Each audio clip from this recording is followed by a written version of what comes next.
Hi, this is Roger, thanks for dropping by. I'm watering today and I'm just going to film while I'm watering. I'll probably chat about stuff and we'll have a closer look at some of the plants. It's part of the late Sunday chat. It's also being recorded on Monday morning and it won't get posted till Tuesday. And in addition to that, it's a bit like one shelf, one rack at a time. So somewhere in there is what this is called. But I'm late with my watering, and quite honestly with the temperatures we've got at the moment it doesn't matter. It's starting to cost money now. Last night was cold, not real cold, didn't get a frost or anything, but the temperature was low and chilled the house down. The house was down to 16 when I got up this morning. That's pretty low. It normally, recently it's only been going down to sort of 19, 20 overnight, but down to 16 last night. And out here the heater had been going on. My smart meter said I'd already spent money by the time I got up. Put the heating on, warm the house up for me and Mojo, open this door, stop that thing going off, because that's what costs the most money. Well, it's 2 kilowatts, what do you expect? I can run the heating for a long time for just one burst of that. So that's the way I'm going to work. While I'm up, while I'm awake, we'll keep the house warm and we'll use this door to filter some of the heat from the house into here and stop that heater working. So the heater will only be required overnight, obviously, when I'm in bed, when I don't want the house warm. So yeah, cold snap. As a consequence, we're in the short days of winter, we've got cold temperatures. These plants don't need a lot of water and food because they're not growing much. So I always start over here. For those interested in that, that's got Orchid Focus Grow in it at a TDS of 185. It was meant to be 150 and I overshot. I couldn't be bothered to do it again, if you see what I mean, to add more water and that. And the pH of that is 6.3 at the moment. So that's what we're running with today. And we'll start up here. No, we won't. We'll move that out of the way first because that's a mount. We'll probably water the mounts in a minute as well. Although some of them don't get watered, they're resting, winter resters type thing. Right, this shelf up here is a bit of a mix. This is where we start, and it starts really with the Prosthechias. This is Paphiopedilum, which is an actual species. Got a new growth here, new growth here. I split a very large plant of this, and 2 of the pieces went to other people, and one of them made me a little bit of money. And it's not one I actually like that much, but I thought for interest I'll keep a piece. The blooms are not, given what a lot of Prosthechias blooms are like, this one's not the best. That's that one. Now, this one isn't a Prosthechia, having just said that. This is what's left of my Jack Fowliana, it's now called, but it's apple blossom. Whatever the bit at the beginning is, it's apple blossom. And we had to go at repotting this because we had signs of new roots coming out of the new growth. The roots are still there, they're not progressing much. But again, this is a warmer grower, so this is effectively stalled. It's not going to do much this time of year. Nonetheless, it can have a trickle of water, just to get some moisture around the base. So that's that. Things are not getting heavily watered this time of year. In here we've got, this is Radiata. Now this is in a bit of a state because it has a pot full of roots, but these are all old tired roots. This is what new roots look like. Yeah? So these roots are probably semi-functional, enough to keep the plant alive and growing, but they're not good roots. And the latest growth is out of the pot. Yeah? The growth behind it is not out of the pot, and the one the other side of the plant has gone aerial, so just as well be outside of the pot. pot. So we've got 3 new growths on it. They will probably all bloom. That one's got a sheath in it. That one hasn't, it's too young, nor is that. But we will get blooms on it, and it does desperately need sorting out. It needs the back end of the plant taking off, all these tiny little seedling type bulbs, and the back end taken off and the new end got into media. But I'm not doing it in the middle of winter. So yeah, when I get aerial roots on a plant like this, I make sure I pour water over them, even if they're hanging out the edge of the pot. Just try and hydrate them and get some moisture down in the pot for these old tired roots. You can see I've only watered half the pot. The other half of the pot I didn't put any water in at all. Not growing much this time of year. Another Processia here. Although it's not called that. I keep forgetting it's not actually called that anymore. We also have, see, this is what you get when you pick your plants up. There's something very wrong with that pseudo bulb. It's rotting from the base. It needs cutting off. It needs coming off.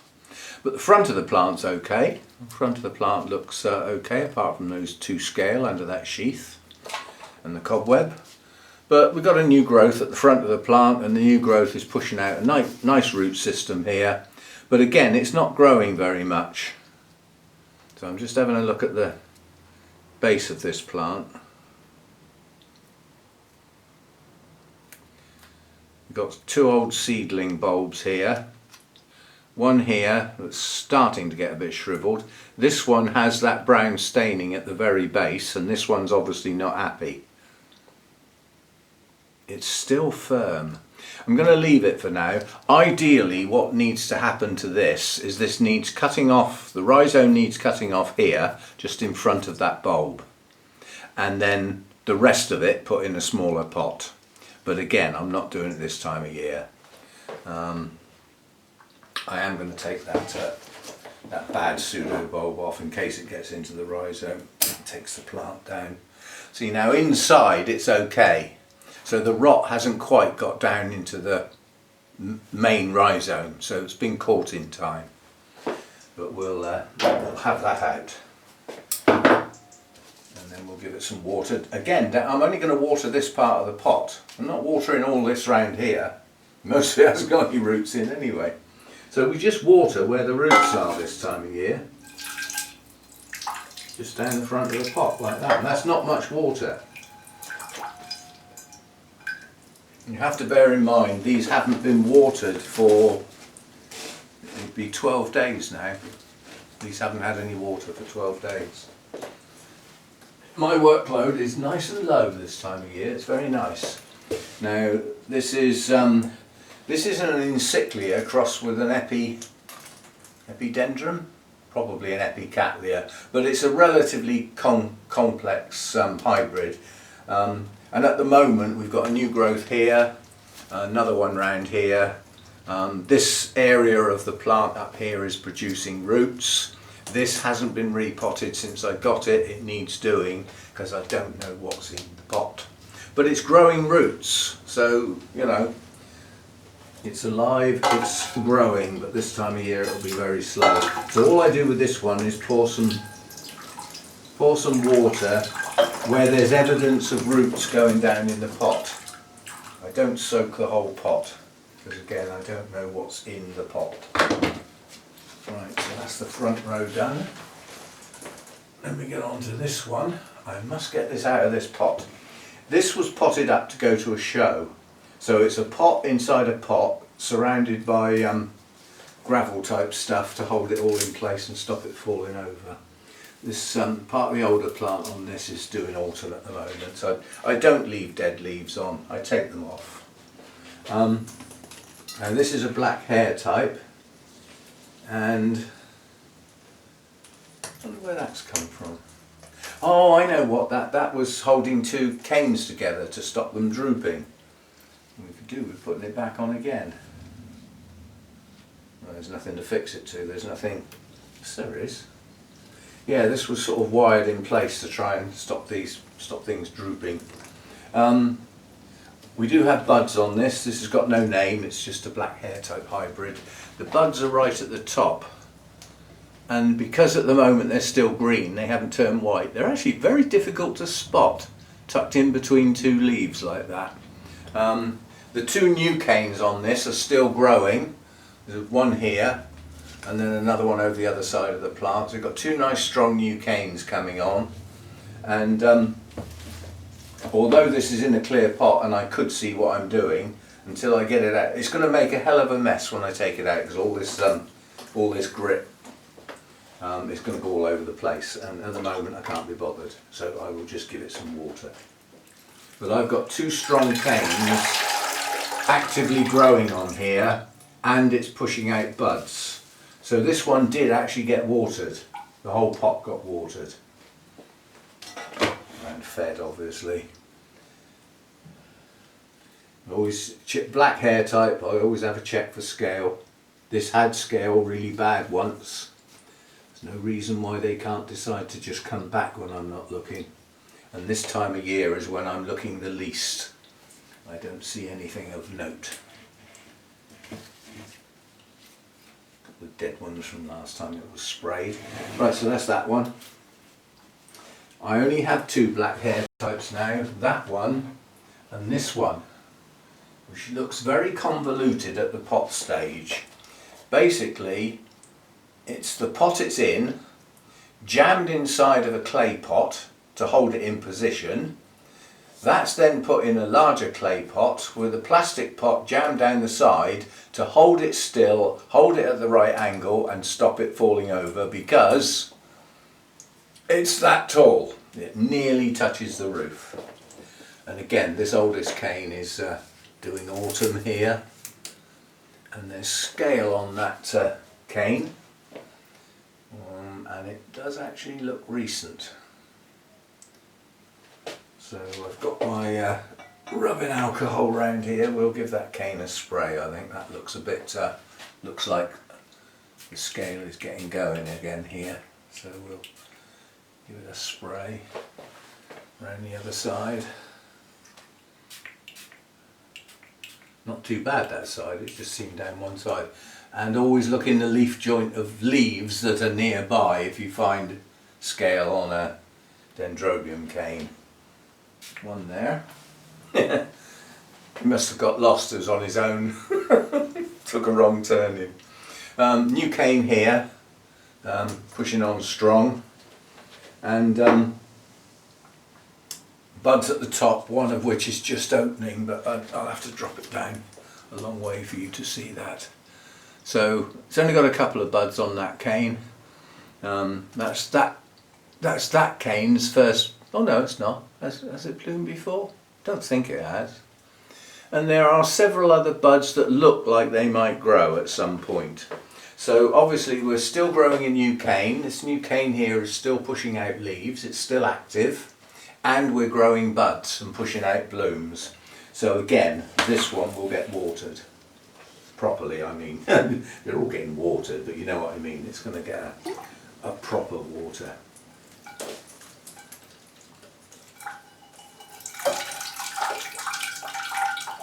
You have to wait for all the water to drain down through. Try and find a way out of the pot. So that's that. And then there's one more on this shelf, which is one of the catatantes.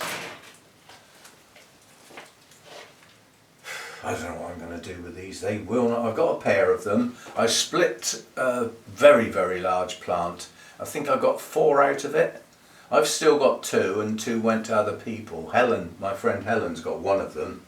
But I just cannot get it to bloom. I mean, it's got lovely new growths on it. Nice, healthy, strong new growths. It's grown roots. It's getting to that, you know, a lot of the roots are a bit old and tired. But there was another new growth there. You know, it's pushing out roots down into the pot. Another one here. Well, it's a pair together there. So it grows incredibly well, but it will not bloom. And what I think's happened is that over time, because when I bought this a very long time ago, actually no, it's not. This is not the original. The original one that I had bloomed okay, and for some strange reason, which at the moment I cannot define, I decided that I got bored with it and I let somebody else have it. One that bloomed, not knowing of the problems I was going to get. And then I spotted this nice, strong, healthy Oncidium looking type at Burnham's when walking around the nursery, and it wasn't in bloom. I saw the tag said Catatanti. I thought, I'm going to give that another go. I'll have that because it was such a nice plant. And it grew on well, and it's grown well ever since, but it will not bloom. And I've got a feeling, the bit I was going to say, is that it's got out of phase and can't get back in. And it may take years to do that. It's obviously in the wild, it would have a time, it's a hybrid, but the component parts would have a time when they bloom. That could be spring, it could be summer, it could be autumn, it could be winter. But it would have a time when it roughly blooms. Also, the spikes would be formed at a certain growth stage, you know, like when the bulbs are 3/4 mature, the spike would start, or when the spikes are fully mature. It would have a time for all these things. And I think it's got out of phase. So the time when the spikes should form, the bulbs are not at the right phase. They're not in the right place, like now. If those spikes were supposed to form now and it's the middle of winter and they're supposed to form in the summer, it's all wrong. The plant's not, you know, it's sort of, where's all my light? Where are my nice long days if I'm going to flower? You know, so something's got out of phase with it, and that's the only thing I can think of. Right, so that's that shelf, and then we carefully put it all back, especially this one, because I have to hold it just above the shelf, otherwise it physically touches the roof. And certainly with the temperatures we're getting at the moment, we certainly don't want it actually touching the roof, which it is at the moment.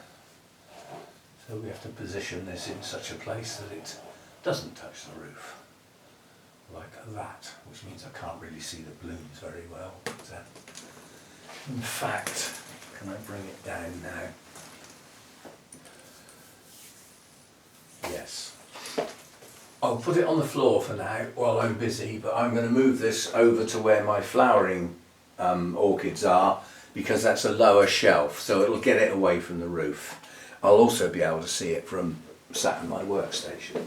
So we'll just pop that one down there for now. Just set the rest back up. So these black hair types shouldn't be happy in here. It's too cold for them. But they're hanging in there, I think is the expression. They're not doing well, they're hanging in there. Nonetheless, that infundibulum, the one I've just put on the floor, I've had that a while now, and it constantly blooms. It keeps coming back in bloom. It just does very well, even though it shouldn't really. Right, I don't know how long this video is going to be, but I'm going to carry on while I'm on this shelf. The next shelf down, as in vertical shelf, not flat shelf. The next one down is my only Sarcochilus. And I've just noticed it's got a spike starting. Might be difficult for you to see. It's in that leaf joint there on the end of my finger. You might be able to see it. It may well get more.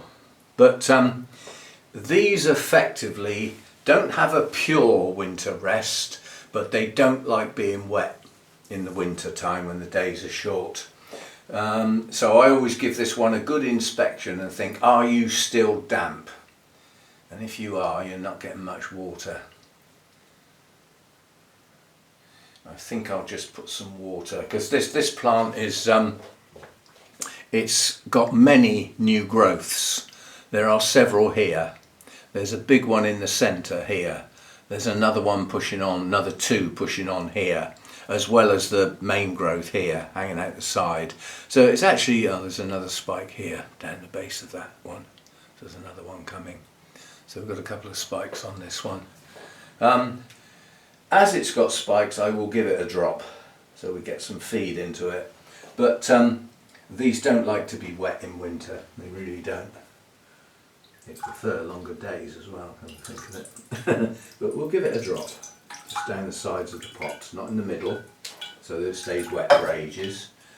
You have to bear in mind, if you think of your orchids, most of your orchids have probably pushed their roots out down the sides of the pot. Well, there's no point in keeping the middle of the pot soaking wet in the winter when the days are short and there's not much growth going on. The activity is around the outside of the pot. We'll just water that bit. Go gently with your watering when it's cooler and the days are short. Now, some of these on this shelf actually got watered last time, but this one didn't because it's a Miltoniopsis on a shelf full of Masdevallias and Draculas and the Sarcochilus hanging at the side. But this is a Miltoniopsis species. Obviously shouldn't get totally dry. And I'm inspecting the media now, checking, because these do not like to be soggy. I think it can have a drop. The feed is a little bit high for this. This is why I was aiming at 150. That would have been okay for my cooler growers, because I know I've got the Miltoniopsis to do today, because they got missed on the last run. But 185 isn't that much different to 150. They're not going to curl their toes up, so this one needs some, but again I'll go around the edge of the pot and we won't flood it. We'll just give it a trickle, and that's all on that shelf because the others got watered Thursday or Friday I think it was, and as I say, the rest are Masdevallias and Draculas on that shelf. So that's that one done, and then the last shelf down below, we've got 3 mounts hanging off that shelf now, which are my mounted Restrepias. They're still wet from last time when they were done. This was the Kikis that got put on there. They're not showing signs of shrivelling or anything, so they may take. But as I said, I'm not watering those today, they just happen to be there. Oh. And then we've got the Paphiopedilums on the lower shelf here. This one's growing well for me, very well for me. It's a lovely, strong, healthy plant, pot full of roots, and we've got 3 buds pushing out the top here. 1, 2, 3. So we're going to have 3 blooms on this in the not too distant future. At some point I will stake those blooms, otherwise they stick out at right angles to the stem, but as they get bigger and bigger they tip over like that, and you end up with a flower that opens pointing downwards and you can't really appreciate it. So eventually I will stake it. These again, the roots are around the outside of the pot, so we don't soak the pot, we just trickle down the outside. Now these, because they're effectively a constant grower, they really need constant access to nutrients. I would still say you don't want a build-up of nutrients in your media though, because that might start messing the roots up a bit. So they probably would need a flush every now and again. But low levels of feed on a regular basis seems to be good for these. All the ones I've got anyway. Now we've got this one in here. This one seems determined to just not grow and die. It hasn't died yet, but it produced this pathetic new growth here, which then bloomed, and now it's got another new growth tucked in there, tucked in between the 2, and it still hasn't produced any roots, and is still wet from last time, so we missed that one. Oh.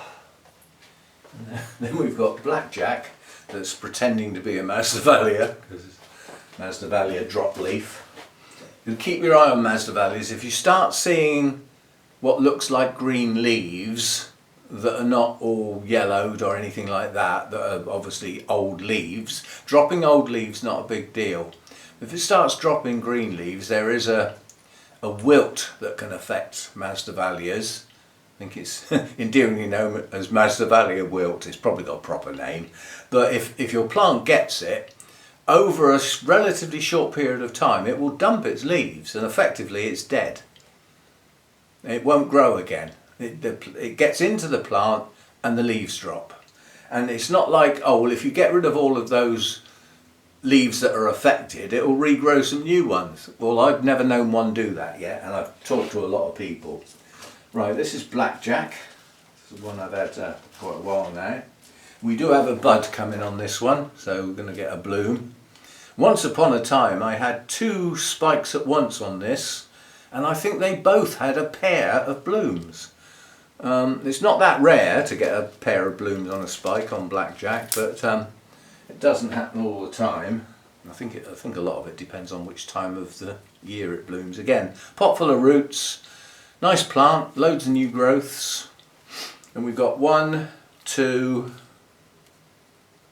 3 new growths on here that haven't got buds on yet, that may well do. They're not the old really young growths that the plant has grown away from and matured. These are actually new growths. They just haven't matured yet, so they're smaller. But they may well bloom as well. Again, trickle around the outside where the roots are. Don't want to soak the whole pot. This has got good roots, we don't want to lose them. Keeping them too wet, especially when it's cold like it is now, is not the best of ideas. So just enough to keep it going. That's that. One more. Oh.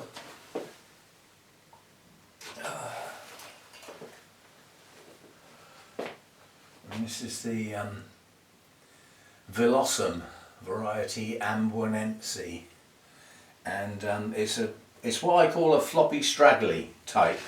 So if you have a look at blackjack, it's bolt upright, lovely rigid bolt upright sturdy looking plant. This is wishy-washy and flappy and it does droopy leaves. But it's going to be in bloom soon. The bud's swelling up quite nicely now. So and that's on the previous growth. The latest growth is the one at the front of the plant, which then should follow on and bloom as well. Whether it can get to blooming size and get the spike going before this bloom drops, I doubt it, because these are pretty slow growers. But this one has got some reasonable roots, so it's not a rootless one. And it's also in the tiniest of pots, therefore it can actually be watered. Tiny pot full of roots. It's going to dry quite quickly. And this is pushing up a large flower spike and a new growth at the moment, so it needs moisture and food. So that's what it's just got. And we also had, oh, that was silly, wasn't it? So there's some small bark on the top of this to keep the top of the roots hydrated, and I've just blown into the pot to get some water out of the leaf joint and blasted the media off the top of the pot into the water. Well, it's only bark, isn't it? You know, if I water that back into the next pot, it's not going to do any harm. We're not looking at any diseases or anything here.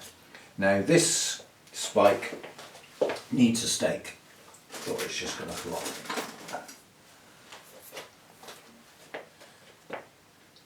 Which it already is, so we need to get this upright. So somewhere about there, I'm going to go in there. Yes. And this one, and then my bucket of clips. What sort of clip do we want on that? Grabby one? Big grabby one, so we don't crush the stem. We should be able to take that up to about there. There we go. I'll position that so that we can see it. Yeah. Right, and put it back where it was. Once the bloom opens, I'll bring it out. Oh, brilliant. Oh, I'm going to have to get my secateurs.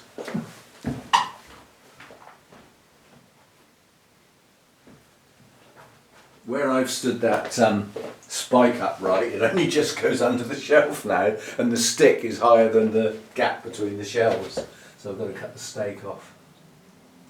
I didn't want to use my scissors to do that. I don't want those. I want those again. Right, so that's that. The straggly leaves can hang over the edge of the shelf. I push it near the front so those dangly leaves are not sat on the shelf, they hang over the edge of it. That seems to work okay. Oh, just spotted a scale in there, a mealybug rather. Gotcha. They are around. I don't profess to have an outbreak or anything remotely like that, but there are some around. But we haven't got to panic stages yet. I'll probably stake that next time I water it, as those buds are away from opening yet. They're not ready to open yet. Right, so that's that rack, shelf, whatever you want to call it. Shelves, that's that set done. So I'm going to leave that as a self-contained video. While there's not much going on and there's not much to film, sometimes this is all there is. And it does have a closer look at some of the plants and a chat about them, which wouldn't happen otherwise, especially if they're not in bud or bloom, you know, then they don't get looked at. Now the next shelf is quite a big shelf, and it's a pair of shelves. We don't look at those plants very often because they're behind the Cymbidiums. I have to move the Cymbidium staging right out of the way to do that. So I'll leave this as a self-contained one. It's half an hour long. That's plenty good enough for a sort of chatty, watery type video. And then while I'm doing the rest of that, I will film it. I'm only going to do this side today and a few plants over there. The rest are for tomorrow. So I did all those Coleogenes before the weekend. They're the ones that dry out quickest on that side, and the Masdevallias got done. It's just the Miltoniopsis I missed out. Yeah, so I'll film that today and put that video to one side for sometime later in the week or some other time. And thanks for dropping by. I'll see you next time. Bye for now. Oh, and by the way, the first frost. It's up on the house roofs. It's not on everything, it hasn't touched all the plants necessarily. I mean, these are still frost free, just touch the tops of those leaves, just touch the tops of the ivy, but you can see it on the shed roof. So I think we got the Deisas and the geraniums in just in time. Deisas probably would have survived because they were in a sort of more sheltered position, but the geraniums might not have. Anyway, so there we go, first frost. And this week is costing me an awful lot of money, I'm afraid, because the heater in the grow room is cutting in and out all night long now because it's so cold. We've got this cold for the rest of the week with the sounds of it, and then it should get back to what they call normal. Which is still not exactly warm, is it? Anyway, so I show you that, the first frost.